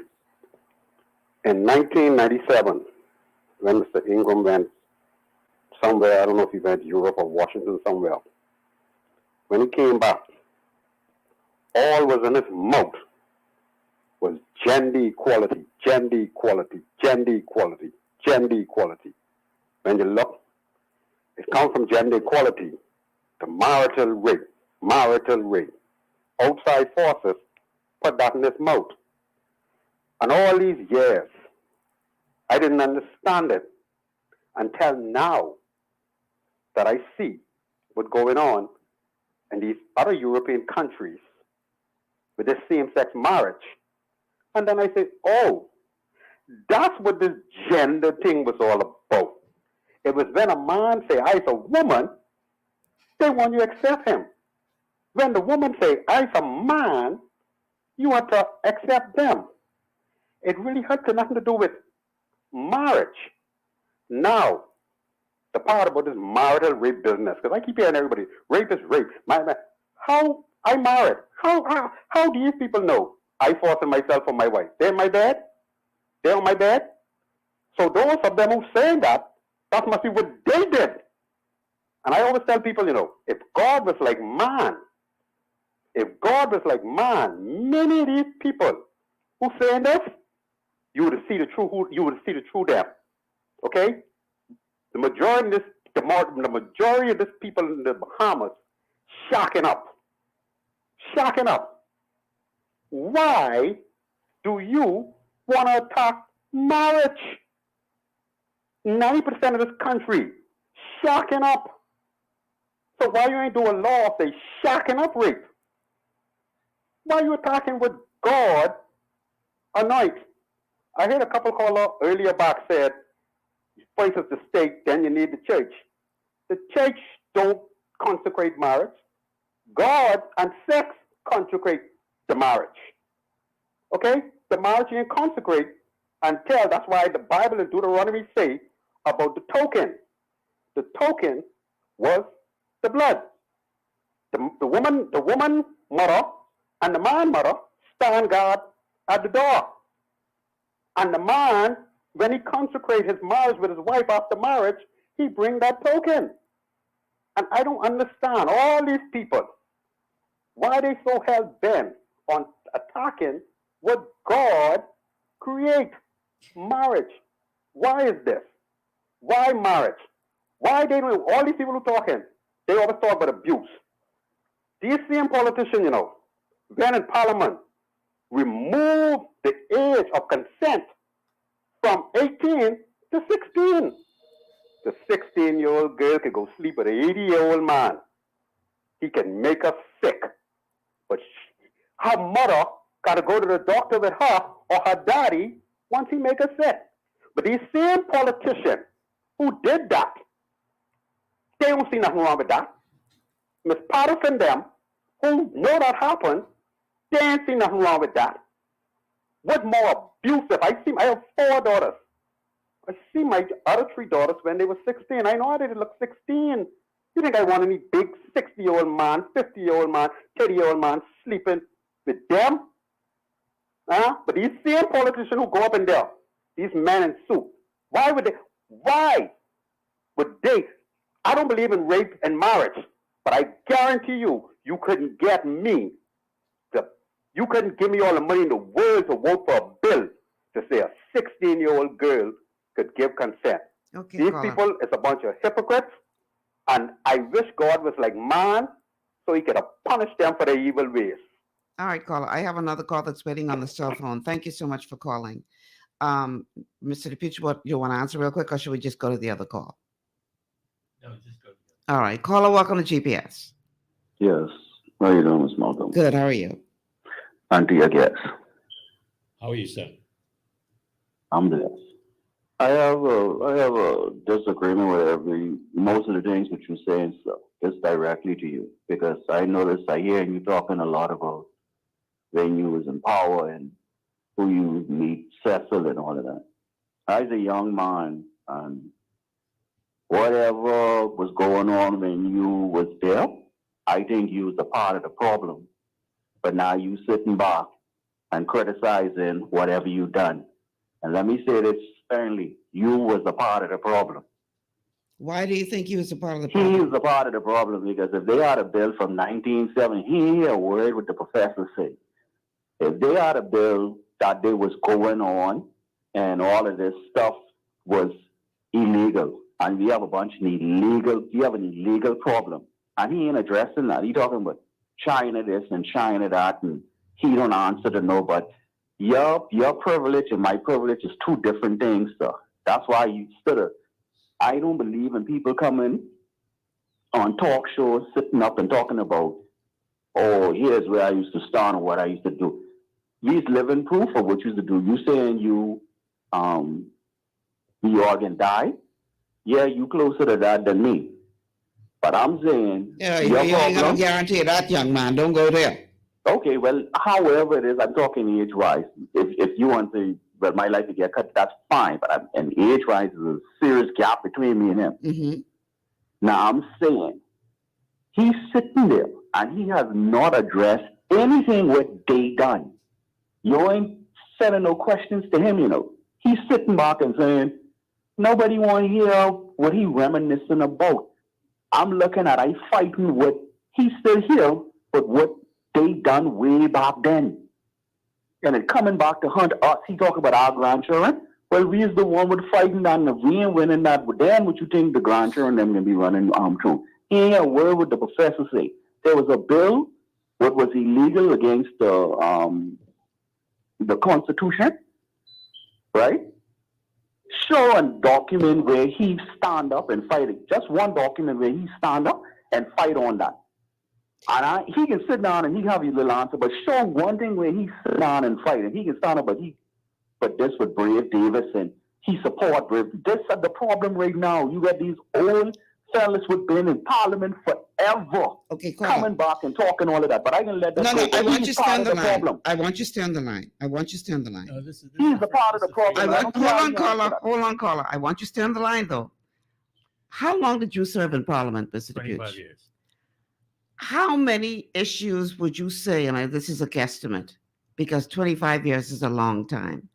How many issues would you say that you stood on in 25 years in Parliament that may have gone against the grain or what your party would have been pushing or whatever? Because he's talking about specifically one issue that right now is getting a lot of attention, right? You were in Parliament for 25 years. In Parliament, when we were in opposition for 15 of those years, and I spoke on virtually every issue that came up. You were a reporter at the time. Mm-hmm. There was one issue that came up, I think, about Commission of Inquiry. I spoke for 7 hours against it. And when the F&M won, they had the long line fishing came up, and I spoke against it, and I was an F&M, and you weren't supposed to do that because the F&M brought it up, and they wanted it to go through, and I vehemently opposed it, and I spoke for hours on it. But I am not in a fashion show. People don't like me. That's fine. No problem. I did what I did, and I did it to the best of my ability. And I did it because I thought what I said or did was honest. It was so I don't know where the young man says that I haven't spoken on anything. He obviously doesn't understand the system. I was made a cabinet minister shortly after, and I think that's why I probably made a cabinet minister.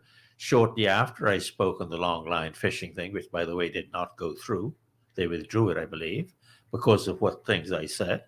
I was then made a cabinet minister, and the cabinet ministers talk in cabinet. This is the law.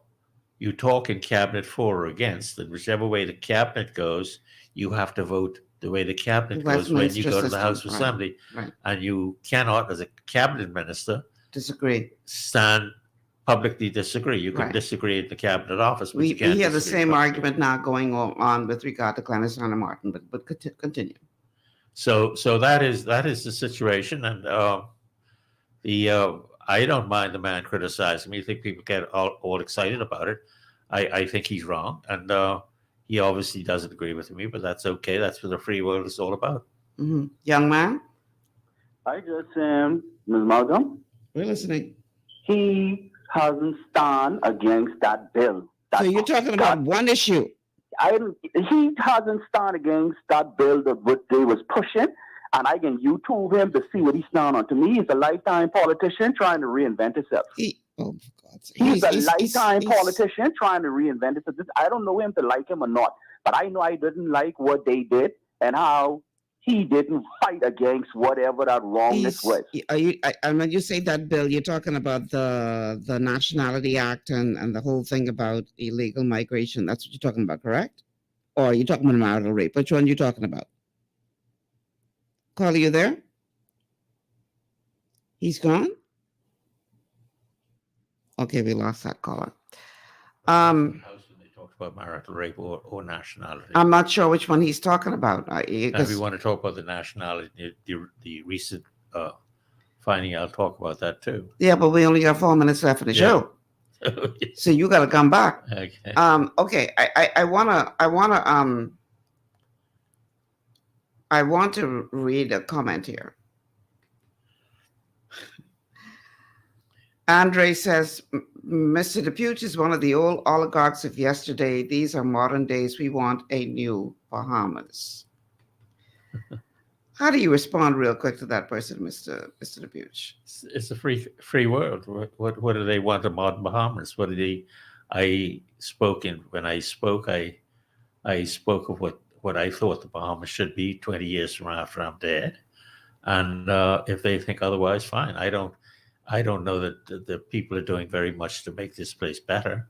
So if he feels that they have a new Bahamas, I'm questioning the direction it's taking. I don't know what New Bahamas is or going to look like. Okay, we pretty much out of time. I just want to say this. We have a lot of young people right now, some of which who are listening to the show, and I appreciate you guys supporting the show with this old woman talking to you all, because you like to throw ageism at people and things. You're past 40 and you're old all of a sudden. But, I used to do the same thing when I was your age, so I get it.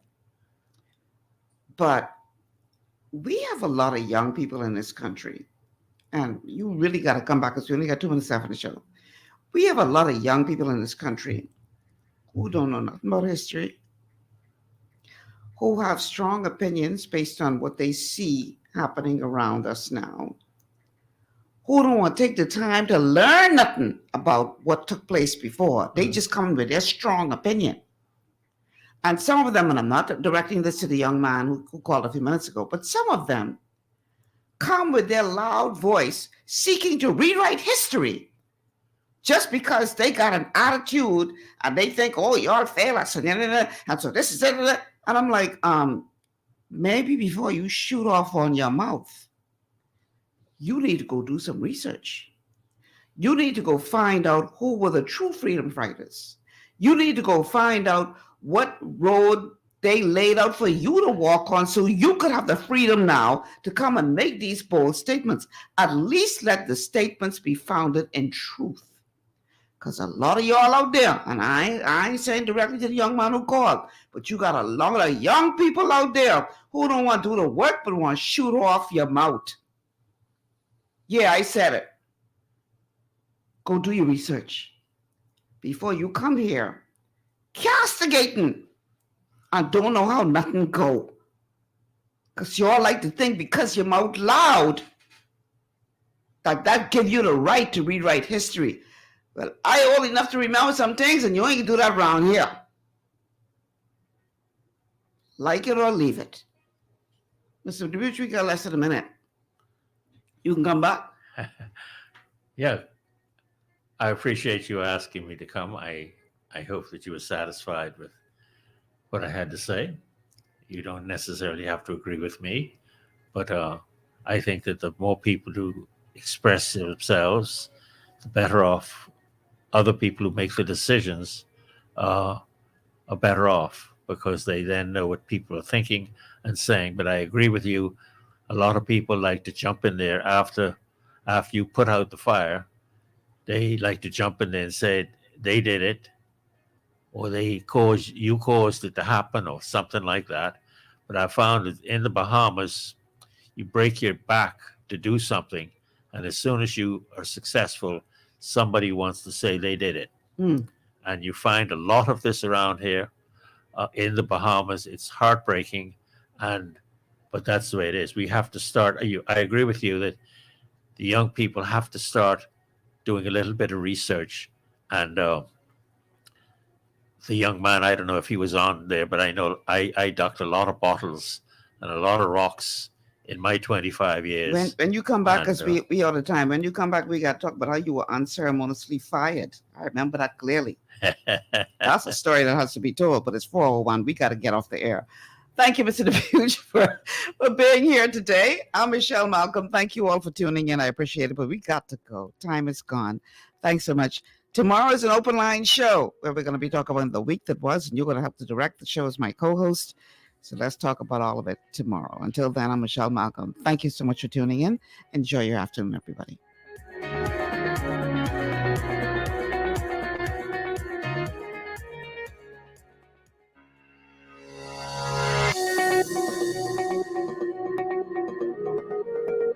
Global 99.5.